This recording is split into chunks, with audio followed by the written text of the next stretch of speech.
So I was born in the 70s in Houston, Texas. My mother was from St. Louis, Missouri. She met my father in Chicago, and they moved to Houston where they had my siblings. And me and my twin brother Sean was the last of the bunch. Um, I didn't know all the things that my siblings had to face growing up. Of course, I was a little baby. Um, but when I was born, my mother came back to St. Louis with me and my twin brother and left my siblings with my dad. There was a lot of things going on. Um, not my stepfather, my dad, he really tried, I feel like, as hard as he could to be a good dad, but however, the things that he experienced as a child, he experienced sexual abuse. His mother was killed and stabbed to death by her pimp in Mexico.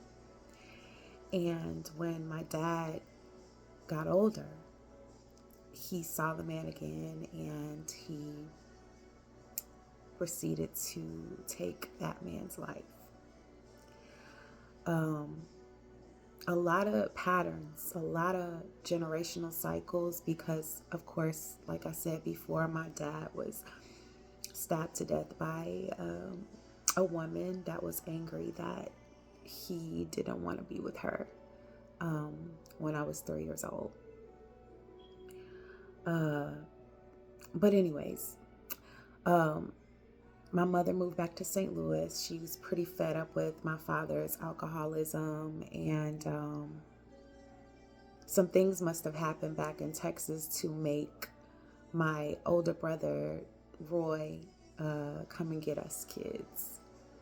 I love my brother. He's amazing. Like he's been a rock in my life. Like I loved it when he came around. Like he's I don't know if he's the oldest of my siblings, but I think my brother Edward was, but I'm not quite sure. So a lot of things I'm not quite clear about when it comes to family dynamics. A lot of questions I was not able to get answered for me because my mother didn't really want to talk about my father. Um, so I didn't really get to know much except for the stories that I was told. But um, the stories that I heard was pretty horrific. Um, but he was a good person, and he um, struggled with trauma and sexual abuse, and it caused him to, you know, not necessarily make the right decisions as far as how he handled his children. So my mom ended up moving back to St. Louis. We lived in Walnut Park. We were the first mixed kids on the block. I think there was a Hawaiian family, but my dad, like I said, he's Mexican, and my mother is Black and Indian. Um, and so we got picked on and teased a lot by a lot of the people that we felt like we could was gonna be more connected to um, because of our race. I don't think I've ever felt like I belonged any particular place because the Hispanic community didn't look at me as Hispanic and the Black community didn't look at me as Black. However, I am Blaxican. I I love my heritage. I love all of myself. And I don't take any of it. I'm not going to take any of it away from myself. Um, but I just love my heritage. I'll just say that. So, anyways, it was a lot of sexual abuse. physical abuse happening in the household when I was younger. One of my first memories was of one of my older brothers. We didn't have the same dad, but we had the same mom. And I remember that there was some sexual abuse happening. I was really young, but I knew, now that I'm looking back on everything, I knew that that's what happened to me. He ended up leaving home early, as did a lot of my siblings. And the sexual abuse, of course, it stopped for that moment. But there was still physical abuse going on and emotional abuse going on. My mother ended up marrying my stepfather. I think she was in her 30s and he was 21. And my siblings weren't happy. They kind of like knew him from one of my aunts, and it put a big strain on the family. My siblings, they love their cousins. However, my cousins took out their anger and frustration on my siblings because of my mother's relationship with my stepfather. Nobody wanted to hang out or talk to us or come over. And at first, everybody used to be at our house all the time. My auntie used to live in the plaza, which was right around the corner from us. It's not there anymore, but I remember going over there. I remember them coming over our house. We used to always have parties. My auntie's uncles would come over. But once that relationship started, it put such a tremendous strain on my family. So some of the first things that I remember, as far as my memories, because I was really young, probably about 3 going on 4, I remember that my stepfather used to be walking around the house with a belt on. Basically, it scared the crap out of my siblings. I was really young. I didn't really know. But it was a lot of stress that was going on. We didn't have food. And there were times that we had an apple tree in our backyard. And sometimes that was the only thing we had to eat was the apples. My mom would have my brothers and sisters go pick apples out the backyard, and then she would make stewed apples, and we would eat that for days. So I just remember not really having a lot of food. I just remember it being a lot of abuse going on physically. My siblings eventually ended up leaving home. A lot of my older siblings, they were pretty fed up. And then they started hanging around some people, I want to say maybe friends or relatives, I'm not sure. And they all got, not all of them, but the majority of them, it was the 80s. So, at that time it was cocaine and crack and different things like that was going on. So a lot of people got hooked on drugs and alcohol due to the trauma that they were dealing with. So they all left home pretty early, had kids early. Again, another cycle that continued of abuse. And eventually, I think it all came to a head when my dad, he got tired of my siblings telling him about how my stepdad was abusing them. And one situation that happened was that, well, first of all, when he came in, My siblings was pretty upset because, of course, they knew him from a relationship with or being at my aunt's house. So they were pretty sad about that and upset about that. So they really didn't care for him anyways. And then when he came in the way that he came in and kind of forceful, was like he forced my siblings to call him dad, and they didn't want to because we had a dad. And my mom made us. She forced us. And I remember one time, my my brother, he's a little bit older than me, and my twin, and because it's me and my twin, then him, and then my older sister, and then it goes up more siblings, older siblings, and my stepdad broke my brother's arm because he did not call him dad. And that traumatized my brother. That traumatized my siblings. My mother, she would be crying and begging my stepfather not to leave. He would be cheating on her. Come to find out that he was on drugs as well. So it all makes sense now. Like I said, I don't hate him.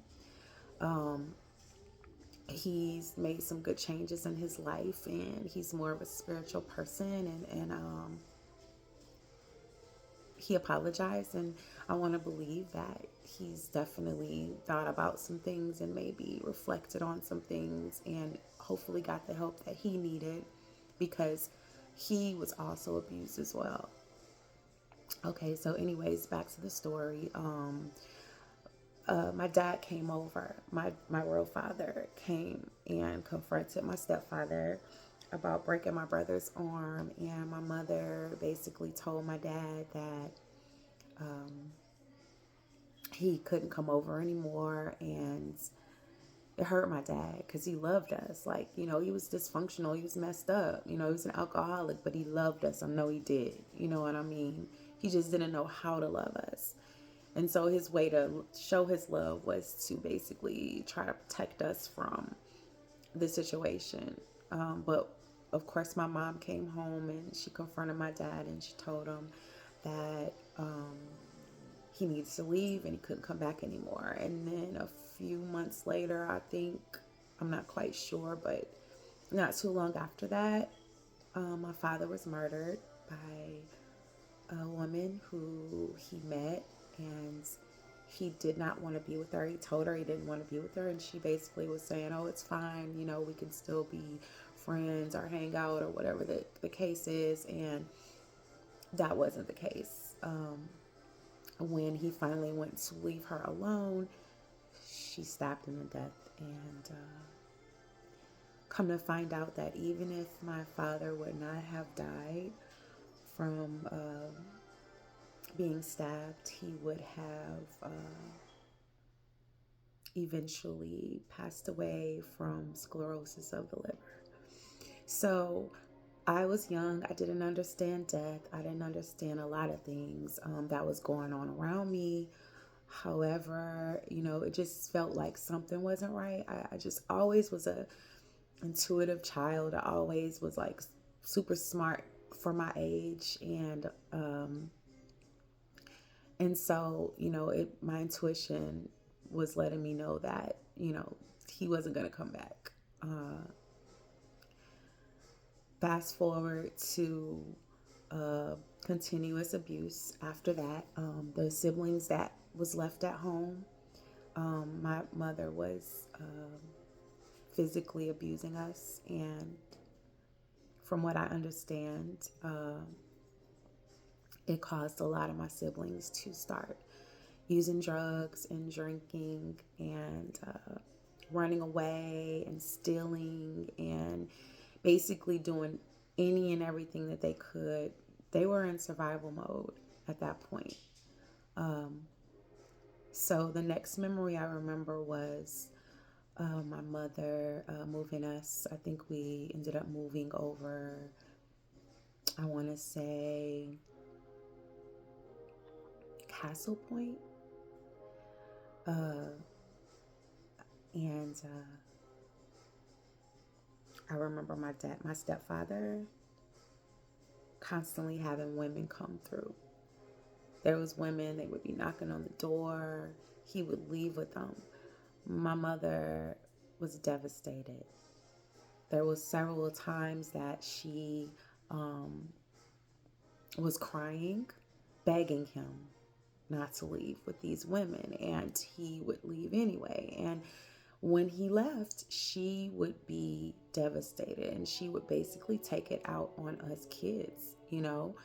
She felt like the reason why he didn't want her was because of us. I don't know if that was the case. I don't want to believe that that's the case, but she blamed us. She blamed us for the reason why my stepfather didn't want to be around and why he was cheating. But that was no excuse. We were kids. He eventually left. He would be gone for a while, and then he would come back. I remember that there was times we didn't have lights in our house. We didn't have food. My mother would make sure that my stepfather had what he needed. And so it caused a lot of resentment towards my mother with my siblings. We ended up being there, and some of my other siblings eventually end up leaving. The next thing that I can remember is my brother. He was in the Navy. He was one of my older brothers. He was I think he was either in the Navy or the Army, and he came home to visit. By that time, my brother, let me go back. While I was in the house, I had another brother that was sexually abusing me. And like I said, I didn't remember every single thing, but I know that that's what happened. And when he left home, the sexual abuse kind of stopped. So fast forward back to my brother coming home from the Navy. I was probably about 4 or 5 years old at the time. I'm pretty sure I was 5 because I think I was in kindergarten. And I was so happy to see him. And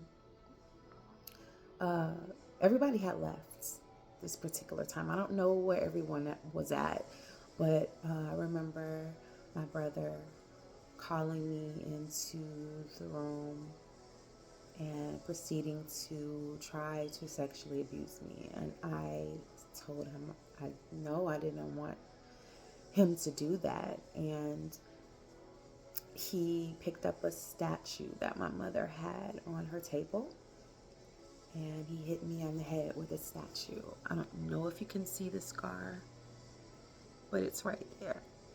And I remember I was bleeding. I remember I was crying.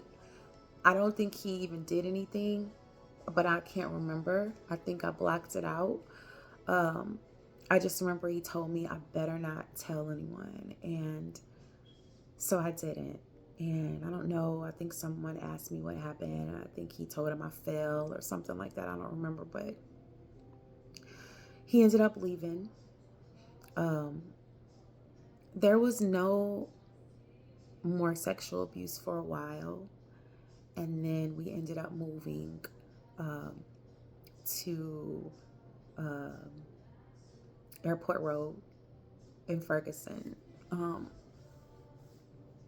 By that time, I was probably in the 1st or 2nd grade. And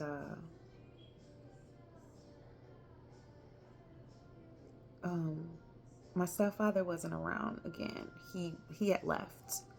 And it was just me and a sister of mine and my twin brother and my brother that's a little bit older than me and another one of my brothers. And the sexual abuse started again.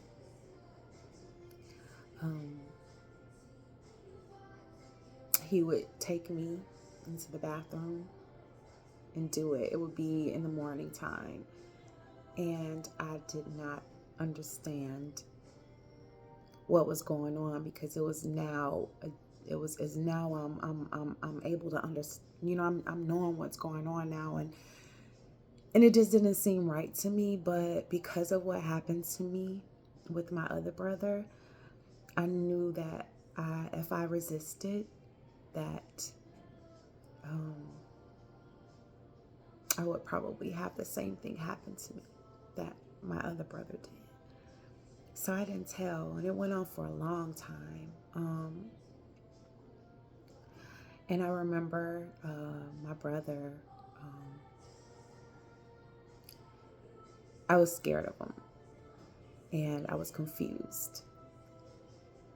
I don't know what ended up happening, but some kind of way, my brother, my twin brother, he was being sexually abused too. I had no idea that he was also being sexually abused by my brother. And I guess someone caught him. And my mother, she asked me, like, did he do this to you? And I told her, yeah, he did. You know, I was glad to get it out, but what ended up happening is my mother ended up beating me for getting sexually abused. My brother ended up getting put into a group home, and then of course the abuse stopped. But the scars were there. I felt worthless. I felt like I was nothing, and I felt like it was all my fault. Come to find out, the same thing happened to my mother. Like I said, she had her first child when she was 12, and when my grandmother found out that she was being sexually abused, the same thing happened to her. So, of course, you see how the patterns continue to move in generations. So we didn't have food again. Like, it continued to be a lot of trauma. I was traumatized, and at that point, I started acting out. I was fighting. I was stealing. I was lying. Like, it was like I had to learn how to survive in the household. And not just only in the household, but also in the world, because I had to leave my home, which was not safe, to go to school, which was not safe, because I was being bullied. I remember because of the sexual abuse, I ended up getting a caseworker, and she was really sweet. Like, she really, really, she would come get me in the morning, and, because my grades started failing, like, I was like a mess. And she would come and get me, and she would make sure that I had breakfast, and she would give me a few dollars. And it was always little things like that throughout my life, people that were helpful, even though I was struggling and going through something. And I appreciate those older people, those people that looked out for me, that saw my pain and saw that I was just a child, and still tried to love me. And so a lot of those stories are going to make sense, because those are things that I decided to do as I became an adult, because I understand sexual abuse, I understand physical abuse, I understand all those things. And I know that there's so many kids that are out there struggling, that don't have a voice, that don't have anyone to protect them. And that's what I'm doing this for. That's why I'm speaking on this particular thing. And it also is going to go with the fact that the things that I've learned in my childhood, how it shaped the way that I showed up in the world. It shaped the way that I loved, and the way that I accepted love, and what I thought was love and wasn't love, or whatever the case is. Like, how I treated people, how I allowed people to treat me. So it's all going to make sense in the end. I'm going to be back on the next video, and I will be going into the next phase of my story. I appreciate you guys listening, and I'll see you soon.